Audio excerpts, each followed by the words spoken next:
이번 주제는 세계 정복자 시리즈 광개토 대왕입니다.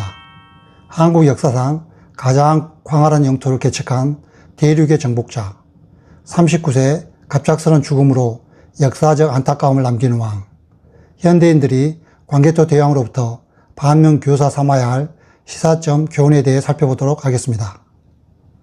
광개토 대왕, 현대인들에게 어떤 인물로 알려져 있을까요? 첫째, 고구려를 동북아 최강국의 반열에 올린 위대한 정복군주입니다. 북으로는 만주와 요동, 남으로는 한강과 낙동강 유역까지 영향력을 미치며 영토를 크게 넓혔습니다.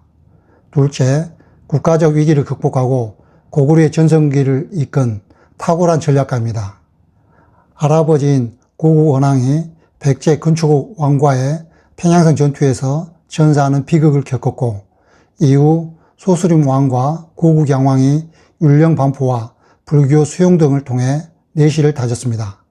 여전히 북쪽의 후영과 남쪽의 백제 등 주변국들의 위협으로 정세가 불안정했으나 그는 이러한 위기를 단숨에 기회로 바꾸며 고구려의 대전성기를 이룩했습니다. 셋째, 강한 나라, 넓은 영토, 자신감 넘치는 리더십의 상징입니다. 우리 역사상 최초로 독자적인 연호인 영락을 사용하며 중국의 황제와 대등한 위치임을 천하에 선포하였습니다. 이는 고구려가 천하의 중심이며 주변국을 아우른다는 당당한 자주성을 보여준 증거입니다. 넷째, 대중문화 속 불멸의 아이콘이자 민족적 자부심을 대표하는 역사적 인물입니다. 광활한 대륙을 향해 호령하던 호쾌하고 진취적인 영웅의 이미지로 오늘날 우리 가슴속에 깊이 각인되어 있습니다. 광개토 대왕 일대기 출생에서 죽음까지입니다. 첫째, 그 출생과 즉위 과정입니다. 374년 제18대 고국 양왕의 아들로 태어났으며 본명은 담덕입니다. 어린 시절부터 체격이 크고 기상이 용대했으며 대범하고 도전적인 성향을 지녔습니다. 13세에 태자에 책봉되었고 18세에 젊은 나이에 고구려 제19대 왕으로 즉위했습니다. 둘째, 즉위 당시의 국내외 정세입니다. 당시 고구려 내부적으로는 흉년으로 인해 경제난이 심화되었고 불교가 확산하는 단계에서 사상적인 혼란과 안정이 공존하고 있었습니다. 대외적으로는 서북쪽의 후연, 북쪽의 거란, 숙신, 동부여 등과 끊임없이 충돌했고 남쪽으로는 백제가 황해도 방면을 압박해오며 사방에서 공격을 받는 사면초가의 상황이었습니다. 다만 당시 중국은 5, 16국 시대에 대혼란기를 겪고 있었습니다. 이에 광개토 대왕은 즉위와 동시에 내부 내실을 다지는 한편 과감한 영토 확장을 감행하며 국가 재건과 영토 팽창을 동시에 추진했습니다. 셋째, 본격적인 영토 확장과 남진 정책입니다. 19세에 백제계 북방 요충지인 석연성 등을 비롯한 10여 개 성을 함락시켰고 22세에 거란 비려를 정벌했습니다. 23세에 백제 아신왕의 항복을 받아내며 한각 이북 지역을 완전히 장악했습니다. 27세에 신하국이었던 신라가 외와 가야의 연합군에게 포위당하자 5만 구원병을 보내 왜군을 괴멸시키고 낙동강 유역과 가야 지역까지 진격했습니다. 넷째, 북방 개척과 고구려 중심의 천하관 확립입니다. 20대 후반 400년대 초에는 서쪽의 후연을 격파하고 요동 지역을 고구려 영토로 편입시켰습니다. 37세에는 동부여를 정벌하여 64개의 성을 복속시키고 이로써 만주와 연해주 일대에 걸친 거대한 지역의 영토를 완성했습니다. 다섯째, 갑작스러운 죽음과 그가 남긴 기록입니다. 39세 젊은 나이에 갑작스럽게 서거하셨으며 사인은 과로사나 전염병 등으로 추정되고 있습니다. 414년 아들 장수왕은 수도 국내성 현 중국 지안시에 거대한 광개토 대왕기를 건립했습니다. 비석에는 왕의 은택이 하늘까지 이르고 이염은 사해에 떨쳤다. 나라가 부강하니 백성이 편안했고 곡식이 풍성하게 익었다라는 문장과 함께 평생 64개 성과 1,400여 개의 부락을 획득했다는 위대한 업적이 생생히 기록되어 있습니다. 광개토 대왕이 이룩한 위대한 업적들, 영토와 제도 측면에서 살펴보겠습니다. 첫째, 한국 역사상 가장 광활한 영토를 확보했습니다. 먼저 남쪽으로는 백제를 강하게 압박해 한강 이북 지역을 차지했고, 서쪽으로는 후연을 격파하며 요동반도와 요하 지역까지 진출해 만주의 넓고 풍요로운 벌판을 손에 넣었습니다. 북쪽과 동쪽으로도 진격해 거란과 동부여를 정벌하며 만주와 연해주를 호령하는 대제국의 영토를 완성했습니다. 아울러 신라를 침략한 애와 가야의 연합군을 서라불에서 괴멸시키는 압도적인 군사력을 보여주었습니다. 둘째, 대제국을 지탱하기 위해 대대적인 제도 계획을 단행했습니다. 귀족 세력을 누르고 국왕 중심의 관제를 정비하여 중앙 집권적 왕권을 확고히 완성했습니다. 사상적으로는 불교를 적극 장려하여 백성들의 마음을 하나로 모았고, 왕이 곧 부처라는 인식을 심어주어 왕권을 신성화했습니다. 특히 왕들의 무덤을 관리하는 수묘인 제도를 법제화했습니다. 정복지의 백성들에게 묘를 지키는 의무를 부과함으로써 국가의 정통성을 세우고 지방에 대한 통제력을 획기적으로 강화했습니다. 셋째, 독자적인 외교 노선과 찬란한 문화적 업적을 남겼습니다. 고구려를 중심에 두고 주변국을 바라보는 강력하고 자주적인 천하관을 제도화했습니다. 중국의 연호를 쓰지 않고 우리 역사상 최초로 독자적인 연호인 영락을 제정하여 사용했습니다. 이를 통해 중국 왕조들과 대등한 천자국임을 대내외에 당당히 선포했습니다. 나아가 백제와 신라를 아우르는 종주국의 지위를 확립했습니다. 신라의 내정에 영향력을 행사하고 백제를 신하의 나라로 규정하며 고구려를 맹주로 하는 동아시아 고유의 천하질서를 완성했습니다. 위대한 영웅 광개토 대왕, 그에게도 아쉬운 점은 없었을까요? 첫째, 너무나 젊은 나이에 갑작스럽게 서거하여 북방으로의 활발한 영토 확장이 중단되었다는 점입니다. 고구려 왕들의 평균 수명이 약 55세였던 것에 비하면 광개토 대왕은 39세라는 젊은 나이에 서거하여 재위 기간이 22년에 불과했습니다.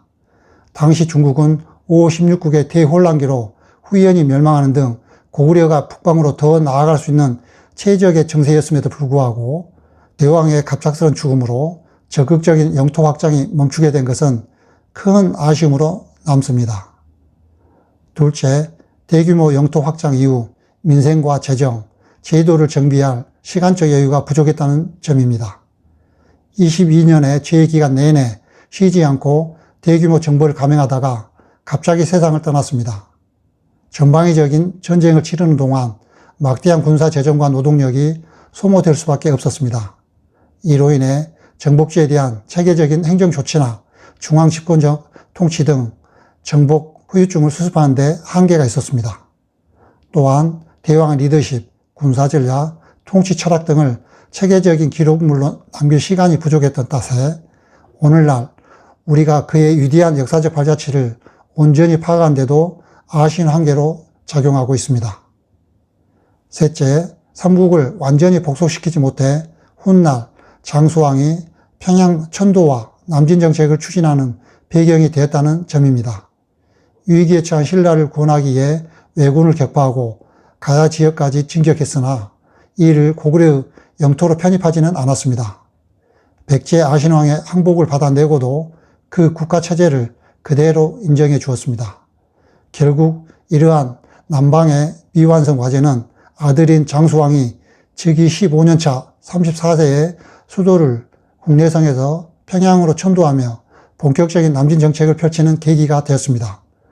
이는 결과적으로 고구려의 주 무대를 넓은 대륙에서 한반도 중심으로 축소시키는 아쉬운 결과를 낳기도 했습니다. 위대한 광개토 대왕의 삶이 오늘날 우리 현대인들에게 주는 시사점 교훈입니다. 첫째, 리더는 자신이 속한 가정이나 조직, 국가에서 얼마나 핵심적인 위치에 있는지 자각하고 철저히 자기관리를 해야 합니다. 광개토 대왕은 39세라는 젊은 나이에 갑작스럽게 요절하면서 고구려의 거대한 전략적 공백을 초래했습니다. 리더의 갑작스러운 유고는 재산 상속이나 세열 싸움에서 가정, 조직, 국가 전체에 극심한 혼란을 야기할 수 있음을 명심해야 합니다. 따라서 리더 스스로 육체적, 정신적 건강에 꾸준히 투자해야 하며 자신의 삶에 대한 명확한 플랜과 비전을 제시하는 동시에 지혜와 통찰로 스스로를 돌아보고 관리하는 습관을 중요하게 여겨야 합니다. 둘째, 성장의 속도보다 중요한 것은 바로 지속 가능한 성장입니다. 광개토 대왕은 눈부신 영토 확장을 이루었으나 그 정점에서 갑작스러운 죽음을 맞이했습니다. 내부 정비가 없는 급격한 팽창은 관리 비용의 증가와 내부 갈등의 폭발을 가져오며 조직 구성원들을 번아웃 상태에 빠뜨리기 쉽습니다. 최고 자리에서 가장 필요한 것은 철저한 자기관리와 페이스 조절입니다. 책임감이 강한 리더일수록 휴식과 충전을 더 멀리 가기 위한 전략적 선택으로 삼아야 합니다. 셋째, 한 명의 영웅에게만 의존하는 조직에서 탈피하여 체계화된 시스템을 구축해야 합니다. 절대적인 리더였던 광개토 대왕이 떠나자 고구려는 귀족 세력 간의 내부 권력 투쟁이라는 거센 후폭풍을 마주해야 했습니다. 이처럼 단기적인 성과와 급격한 성장에만 매몰되면 시스템 내부의 기초가 와해될 수 있습니다. 리드 공백 상태에서도 조직이 흔들림 없이 체계적으로 돌아갈 수 있도록 제도와 시스템을 다져놓는 것이 무엇보다 중요합니다. 광개토 대왕의 삶은 우리에게 중요한 메시지를 던집니다. 아무리 위대한 정복자라도 내실, 건강과 시스템을 다지지 않고 외연만 팽창하는 것은 위험하며 속도보다는 방향과 완급 조절이 삶의 성패를 간다는 점입니다. 앞으로 거침없이 나아가는 역동적인 삶 속에서도 늘 나의 내면을 돌아보고 지속 가능한 균형을 잡는 지혜를 발휘해 보시기 바랍니다. 손자병법 관점에서 묻습니다. 첫째, 5, 16국의 대혼란기 속에서 대륙의 판도를 바꾸기 위해 여러분이 광개토 대왕이었다면 자신을 어떻게 관리하셨겠습니까? 광개토 대왕은 고구려 왕들의 평균 수명인 55세보다 훨씬 이른 39이라는 젊은 나이에 눈을 감았습니다. 당시 중국이 5, 16국 시대로 엄청나게 혼란스러웠던 걸 생각하면 대왕이 조금만 더 살았어도 대륙의 주인이 바뀌었을지 모릅니다. 둘째, 광개토 대왕은 왜 백제와 신라, 가야를 완전히 멸망시켜 흡수하지 않았을까요? 만약 여러분이 대왕의 처지에서 강제로라도 흡수 통일을 했다면 어떻게 통치하셨겠습니까? 잠시 고민해 보시기 바랍니다. 광개토 대왕은 한국 역사상 가장 광활한 영토를 개척한 정복군주이자 고구려를 동아시아 중심 국가로 우뚝 세운 위대한 전략가였습니다. 18세의 젊은 나이에 왕위에 오른 그는 독자적인 연호인 영락을 사용하여 고구려의 자주성과 강대함을 천하에 드러냈습니다. 서쪽으로는 후연을 격파하여 요동 지역을 고구려의 영토로 확보했고 북쪽으로는 거라온과 숙신을 굴복시키며 만주 벌판의 주도권을 완전히 장악했습니다. 또한 남쪽으로는 백제를 압박하여 한강 이북 지역을 차지하고 아신왕의 항복을 받아냈으며 신라의 구원 요청에 응하여 외와 가야의 연합군을 괴멸시키고 한반도 남부까지 강력한 영향력을 행사했습니다. 비록 39세라는 이른 나이에 세상을 떠났지만 그가 이룩한 강력한 군사력과 자주적 정체성은 아둘 장수왕으로 이어지는 고구려 최고 전성기의 탄탄한 주춧돌이 되었습니다.